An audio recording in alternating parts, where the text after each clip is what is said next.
Next question to New Times.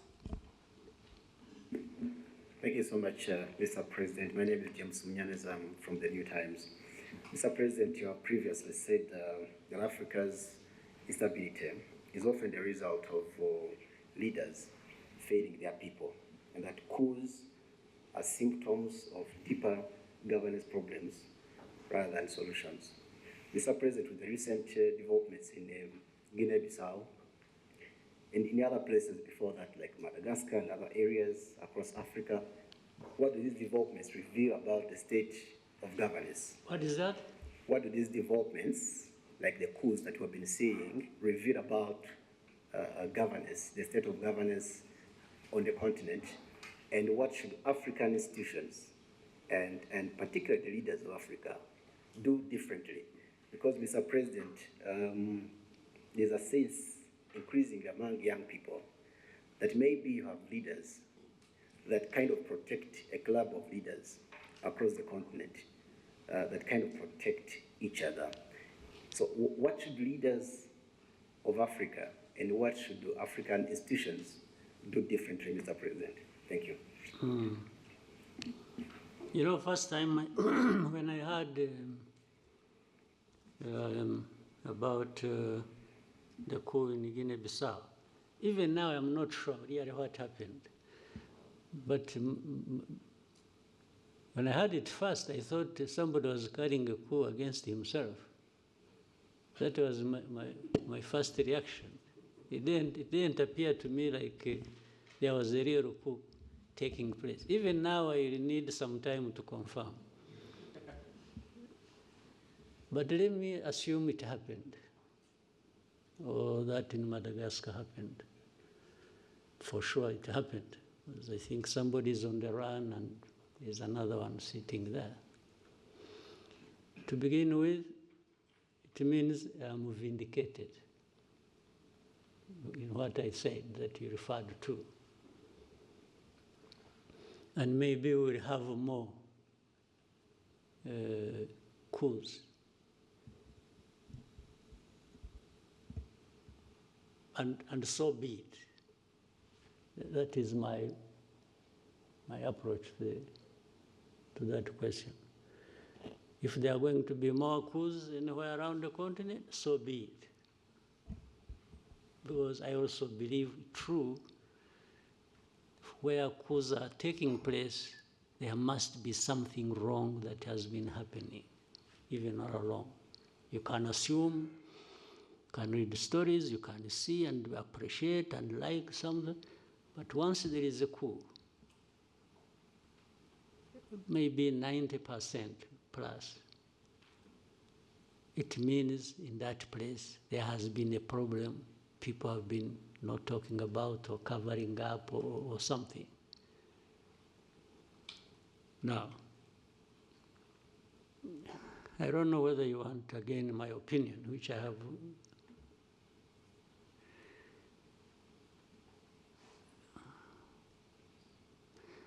Because what is interesting, some of these coups are happening in a place where they are happening in places where these people who make judgment about us, the West, have been praising leaders. Okay? These coups only happen to tell these people you've been telling lies. Tell me, and maybe you can think about it and investigate and find out later, you'll tell me later.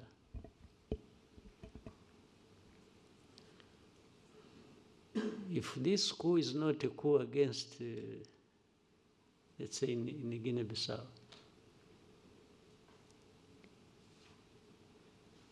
what do you know about Guinea-Bissau that tells you, you know what? Such a coup should not have happened. What is it? Because, or even go to Madagascar and tell me, you know, the way I know Madagascar, the way I've seen, why should the coup have happened? When we ask ourselves the questions in that form, we might then get to understand whether there are underlying problems or there haven't been somebody just out of madness acted and overthrew a government.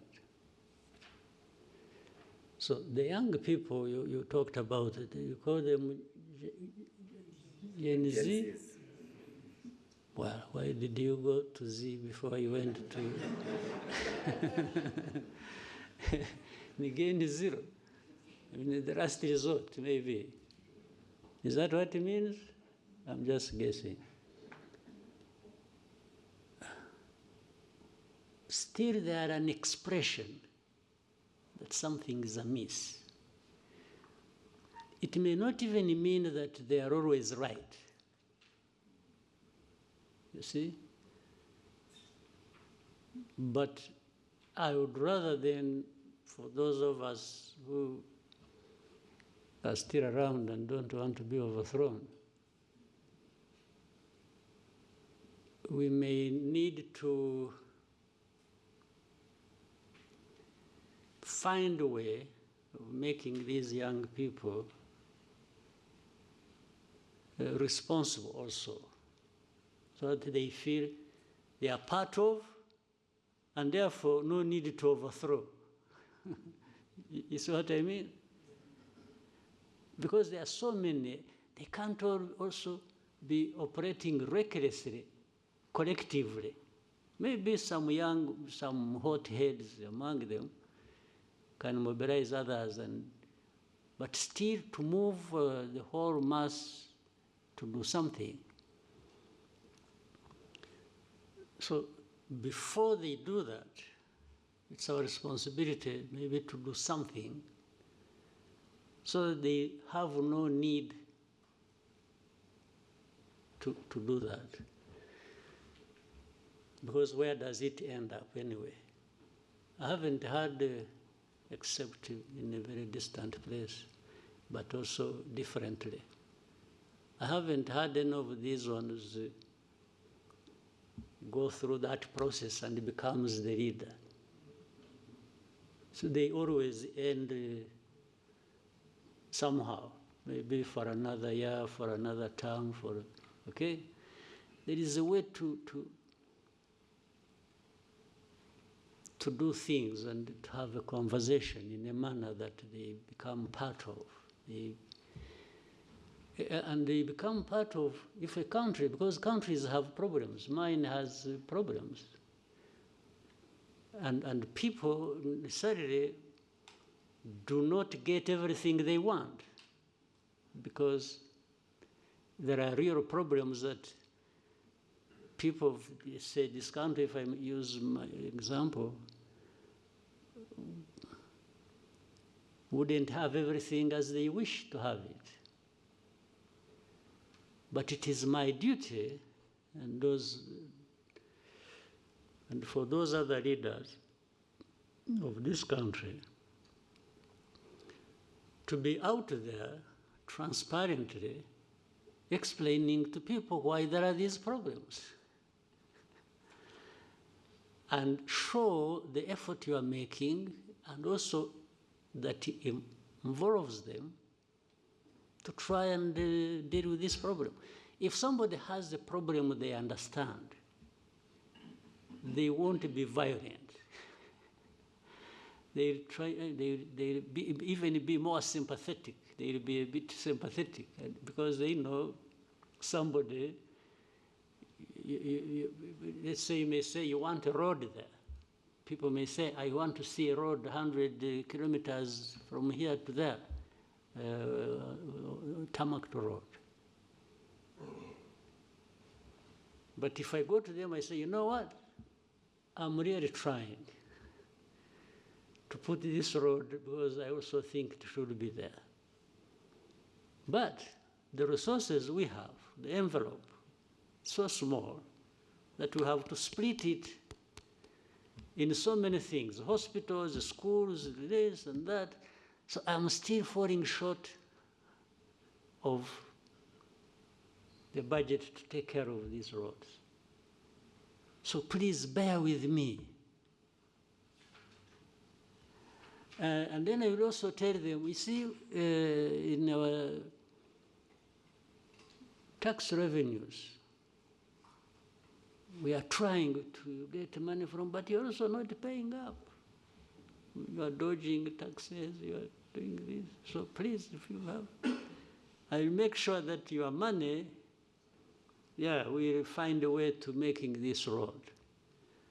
Or, you see, they were used to having these powerful people, the donors, giving money, and they'll tell them, you know what, they no longer give the money.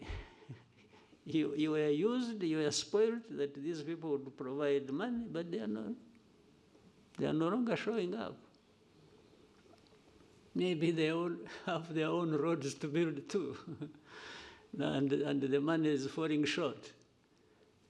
So, and say, but bear with me, but let's be together. So if you are transparent, and they understand they don't have that thing because it's not your problem. It's not somebody who got the money and they took it in corruption or something. Why would anybody get angry with me if I have explained like that? But if they suspect, no, but you're not sure, you're not taking your this money for yourself, they will not be sympathetic. They may even terrorize and laugh and clap and like they have listened to me, but in their hearts, they are keeping a grudge with me. Yes. So one day they will show up on the street. If it's the road, it's a hospital, it's this, it's that, and then later on they get news about this man who is not, he's building a castle in Paris or in Brussels or in New York. They will come for your throat. Yes, they will, it becomes only a matter of time. They'll come for, they'll come at you and you'll face it. So, but for the coups, for me, I summarize what I've said before. In a way, maybe, there are good coups and bad coups. There might be a coup by somebody who got high-handed and high anyway, just not 100, but high, and became reckless and thought because he has a gun he will go and take power. That's a bad coup. But if somebody, a group of people say, no, enough is enough. These guys have been telling us lies. They've been doing this.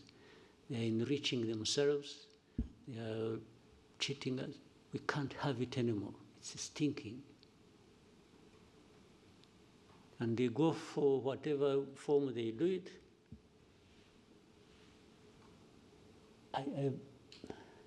I think I'm okay with it. I know it'll be misunderstood, but I'm happy to taking the risk. I'm okay with that. But not entirely okay until I see that somebody who did that, or people who did that, and they were sick and tired, and that was the justification, until they are seen to be making a difference, then I'll be, I feel settled in my mind. But if you come and do the very things you overthrew people for, or do worse, then why did you carry out the coup?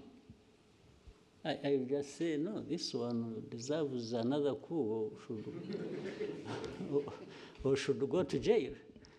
Yes. Now, here is another tricky part there.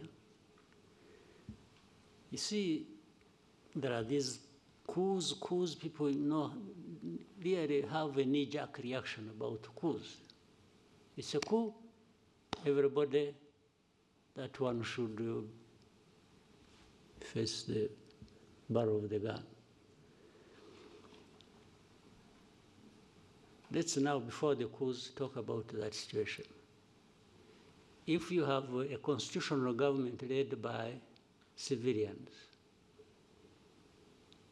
and they are killing their own people, they are mismanaging everything, they are taking all the resources of the country for themselves and taking it outside and literally destroying the countries they lead. And then there comes an election after 4 or 5 years or whatever. You know what happens? People should also get tired of this. If you have that record, if you have that history, should it be automatic that you should continue just because you are a civilian and even when you cheat elections? Do you get it? Because it has almost become automatic that if you are there, you are sure of winning the next election. Okay? Even when you are doing all these terrible things to your own people. So, is it justified to say, yes, this one, even to say at least what? At least he's a civilian, or at least he kills few people, or fewer people, or what? Do you really, can that be a justification? Now, when I'm saying that, there should therefore be a mechanism, maybe at the African Union level, to also hold the people, the civilians, who are messing up their countries and who are cheating elections every other day, and they keep going just because they are civilians and just because they are. But the Constitution does not provide for you to cheat the elections, does it? Again, there's a funny example in our neighborhood. This Congo we are struggling with, we are talking about. This man who raises the whole world and causes all kinds of troubles. When was he elected? No, you seriously, you here, tell me when. First time? The second time? No, you are silent, but you should be giving, you must be knowing something. But the first time, he was just handed over by his friend. Somebody should have had won. This is public knowledge. In this one, there was a smoke screen here about election. But elections did not happen. In fact, you are likely to have a third one. It's coming. There's another third time it's coming back under the same fraudulent thing.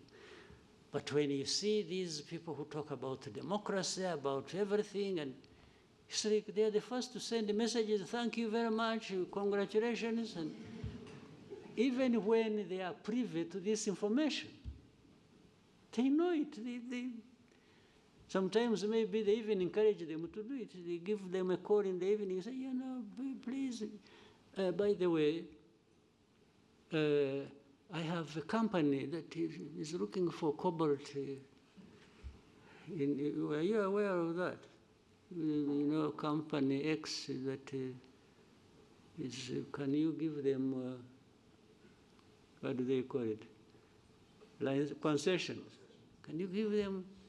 He said, yeah, of course I do, okay. That is a deal. A deal for cobalt, a deal for winning elections even if nothing happens, or to win even when he has lost. I mean, you must be aware of these things and how they go. So you can crucify me for my crimes, but when it comes to you, as I also said, I talk about it. So why this world we are in, it's not playing ping pong. It's just because at the same time we are talking about lives of people. Kurusha gusubirayo baguhaye service imwe. Next question for Sam. Thank you, Your Excellency. Short. Thank you. My name is Sam Karenze. I work for SKFM. My question is about Rwanda and the Arsenal deal through the Visit Rwanda Initiative. Arsenal. Oh, we won last night. Did you see it? I'm also an Arsenal diehard good. So, what is the problem? After 8 years working with Arsenal through Visit Rwanda, they recently announced that they won't be renewing the contract. Your Excellency, what's the reason behind the decision of not renewing? And if you can tell us about some news allowed. I mean, 8 years is not a short period, I think you understand. Sure. I mean the news around that the decision is this one, I got your point. A result of pressure from European countries but we still have. We have Atletico Madrid, we have PSG. These are European countries. They are based in European countries. So that can't be the issue. But the issue is when maybe sometimes, while for me, and I will continue, it has nothing to do with the contract. I will continue being Arsenal fan, of course. I even go and watch in their stadium football when I have time and so on. But a partnership like that one we had been having for 8 years is a commercial partnership. A commercial partnership can be reviewed on different grounds. Either party may say, I'm not, because it has to be, it was being negotiated every year. It has to be negotiated every season. I mean, not every year. We agree, let's say we negotiate it like today. Maybe it goes 2 years or 3 years. Then you have another one, whatever period people have agreed. It could be renewal every year. It could be renewal every 2 years or 3. So the reason for renewal is to look at whether new conditions demand different things from either party. I say, no. From my experience for the last contract, we didn't get so much in this area, and we can't be paying for it so much. And the other side could say the same. Can we adjust it like that? So in fact, particularly this one, there was a negotiation that went on. There are adjustments to be made in the contract. And our people and theirs disagreed on a particular thing and said, no, we can't have this instead of this, or which you have been having, or which you were demanding to have. And reached a point where they said, okay, instead of disagreeing too much, you may find another partner who will satisfy you if you don't want to listen to our demands. This is really what happened. I know why maybe the politics you are referring to. So you remember again. I think you should learn many things from what we go through. You remember, even now I don't think they have stopped. You remember DRC went to UK and was repeatedly there complaining about our partnership with Arsenal, and saying, no, you can't do that with the country that is, kinds of things, telling them stories that they went there from the beginning of this conflict. They repeatedly made it an issue. Actually, they also went to PSG. It's not just... so it didn't work. People explained and we continued the partnership. And it was during that time that we even had more partners. You remember Atletico Madrid came later.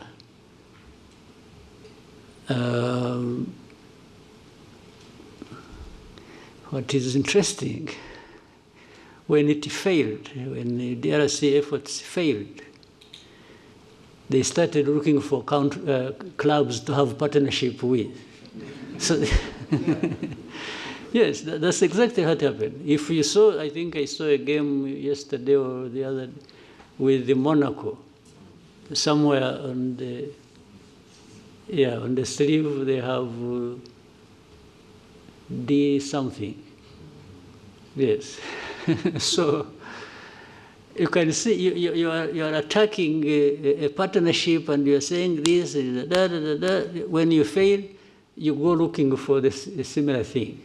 So which shows really they were doing it just to malice Rwanda, not because there was anything wrong with this partnership. Unless we want to overstretch it and assume that among the people who have the influence or who are part of the authorities to decide were Tottenham fans. So you can understand they would want to kill this one. So that is what happened. There's nothing dramatic about it. But at the same time, by the way, if this partnership doesn't work, it means we have opportunity with this money, because it is commercial, we are paying, to open up for another partnership somewhere else. You've seen how we've been even going to, as far as the United States, we are having beautiful partnerships with NFL, with NBA, and more will come. Yes. By the time we realize, we are into many other partnerships. Marcosi, next. Bloomberg. Thank you, Mr. President. Onduro Ganga with Bloomberg News. I just have a couple of things I'd like to hear from you. If we look at gold prices, they've hit an all-time high in the market. In the context of Rwanda, IMF projects that by the end of the year, gold is going to account for half of your export revenue, about $2 billion by the end of this year. But in the same breath, we have seen sanctions, particularly from the EU, on the country's main smelter, Kasabo, and some of its executives. So in lieu of the sanctions, what is Rwanda currently doing with its gold? And maybe if you can broaden out that conversation for me, what is the importance of gold in Rwanda's economy, and do you have specific plans to develop the gold industry? Thank you very much. Do you want to advise those who are applying sanctions? I'm saying, do you want people to add more sanctions to stop that, or what? No, I want to know if you're not selling it to the EU, because Rwanda also has a really big deal, about $900 million mineral deal with the EU. Yeah. So if they're off the table, if that is frozen, what is currently happening? There's nothing frozen. There's nothing frozen. You know what they sanctioned? They are individuals who led that refinery. But the refinery operates, right? So that I don't misquote you, Rwanda is still selling its gold to the EU? It's selling gold to the market. Whether EU, the Gulf region, or United States. I don't know whether I'm getting your question properly, but there is definitely gold. We have gold here, by the way. Do you know it? You know a place called Miove? You have heard? During the war of 1992-3, our soldiers who were operating in that region, Miove, there is a swamp, you know it? In Chumbi. Our fighters woke up and found some stones they didn't know flowing along the river, and they picked that stuff. And in fact, we sold it, sent it through to Uganda, sold it. It bought us, we were able to buy some meals for a week, just from the gold we picked. The mining still goes on artisanal, and now they are doing deep exploration to see if there is gold in Nyamagabe area, near Nyungwe. A lot of gold comes from there, and so on and so forth. Then more gold comes from, and gold has been coming through here or sold here from Congo as it goes through Burundi or goes through Uganda. So there's nothing particular about gold and Rwanda that people should blah, blah, blah about. Even the refinery, but you know the sanctions, if you followed, the sanctions, they sanctions 2 individuals. What does that have to do with gold?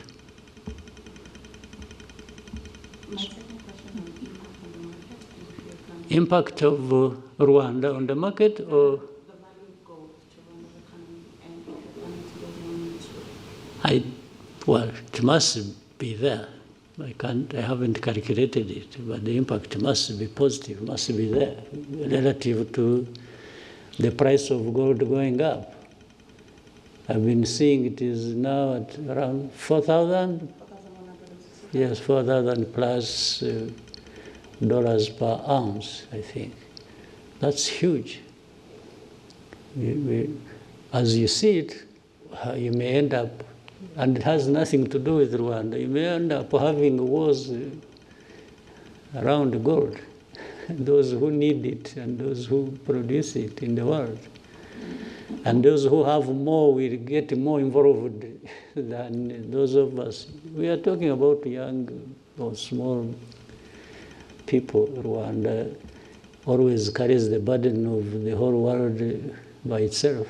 You know, there are people doing everything, even in a worse form than probably we're accused of, but they prefer to point at Rwanda for everything. Can you imagine Rwanda being a point of reference to do with this global network of gold trade, you get it clearly that it is politics, it is geopolitics, it is some nastiness that goes on every day. Otherwise, how does Rwanda really surface in all this? Thank you, Mr. President. We'll Someone else want yes, to? one last question from Jackie. Thank you very much. Your Excellency, my name is Jackie Lumbasi. I host the Real Talk on RTV.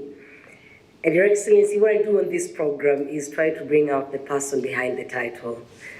There's a former Prime Minister who was once asked what was the toughest part about his job, and he said the toughest part of his job was parenting his son.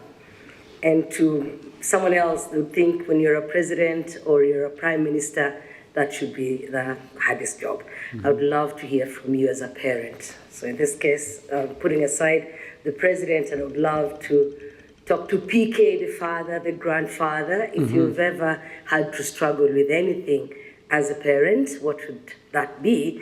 And then with the grandchildren growing, I wonder if you're picking them from school, or dropping them there.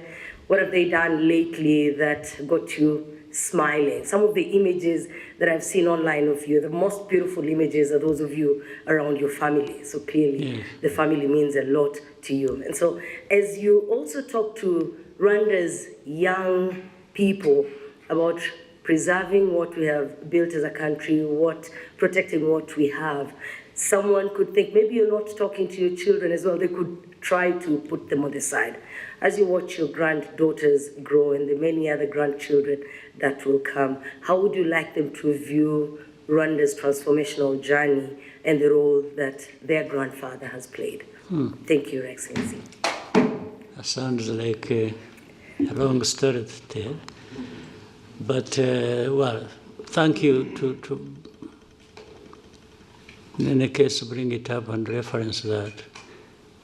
My family, whether immediate or the generations springing from that, first and foremost, the central part of me and what I do and how I do it, but above all, I enjoy it. I enjoy family.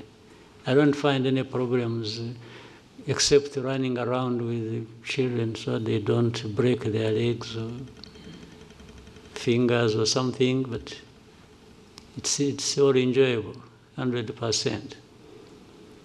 But in doing that, you want your own children or those from them,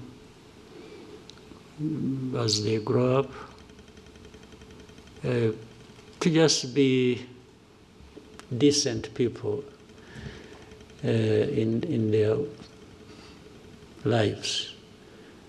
Decent meaning the core part being what is expected of them in society and by so.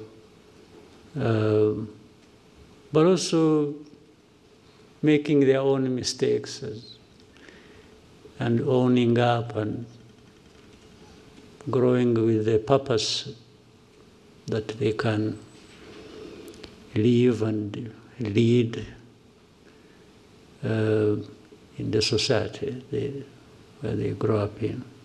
They must have some bearing, the bearing being the Rwanda, the family,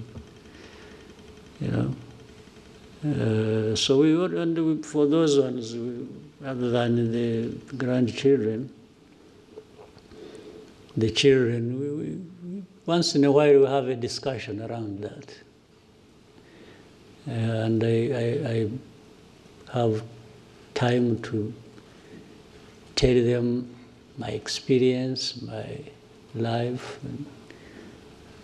young, middle age, growing up to the age where I am, and all that the family, my wife and I have had to go through to make sure that first we survive and they survive. And so the efforts can't be for nothing. The efforts can only be for the fact that they must grow up as decent human beings as much as they can.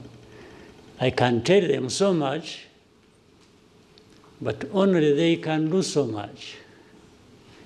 And if they can learn from that, which we always have to insist and they do, well, that's it. And actually the issue of them growing up as president's son or daughter or grandchildren does not feature much. We try to remove that from the conversation as much as we can. They just have to grow up as decent human beings. If they become presidents themselves or become whatever they want to become or become nothing, that's up to them. They know how to live with it. Yeah, so, but it forms a big, big part of my life, and it feeds into the energy to do what I can do, and without a doubt. Someone, another person maybe? Thank you, Mr. President. These two, now they are four. My name is Fola from the Radio Masterclass, Lagos, Nigeria. I want to ask you a question, sir, about women. So in many African countries, women That struggle. must be easy question. I'm sure that it is.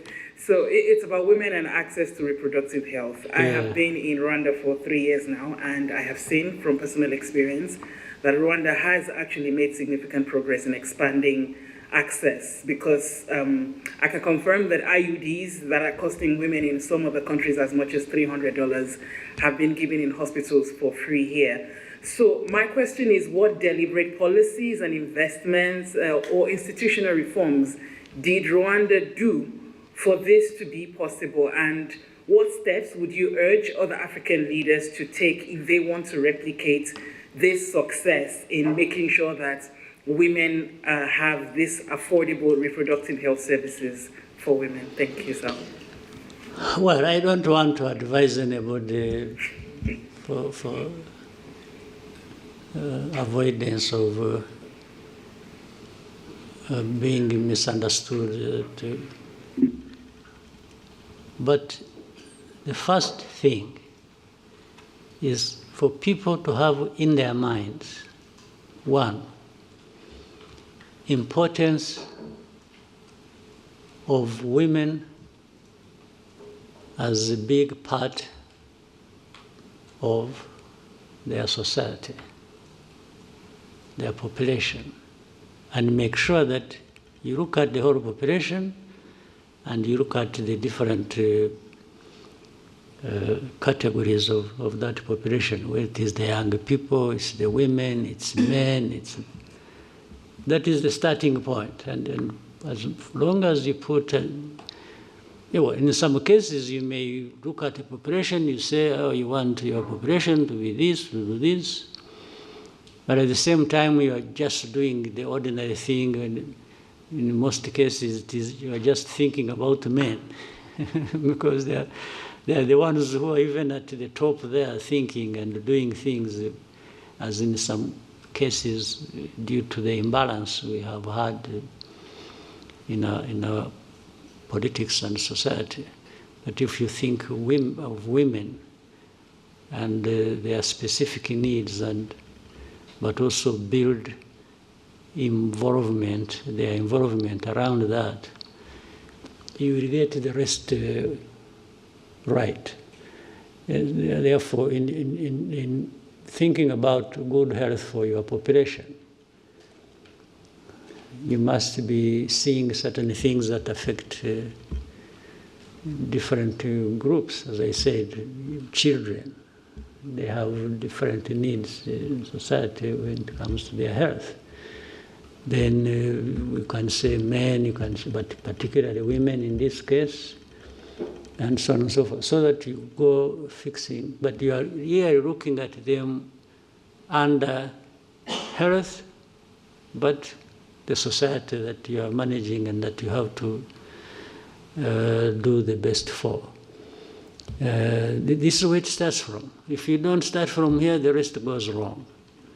Yes, and so for those who would want to share anything with us, and some of the things we do, we've learned from other people as well, from different places, about different aspects. We learn very quickly from other people, and then, so that is, there's nothing so much technical about it in isolation. It is just thinking about health, thinking about your people, thinking about women, and as you think about the rest, the children and the rest, and then you go into these categories and say, what are the specific needs? So under that umbrella and the budget and so on, you break down and create resources for each aspect. That's all you do. But that's the starting point. The rest is to be practical. How do you become practical about doing it and just stop saying it or having information and knowledge about it?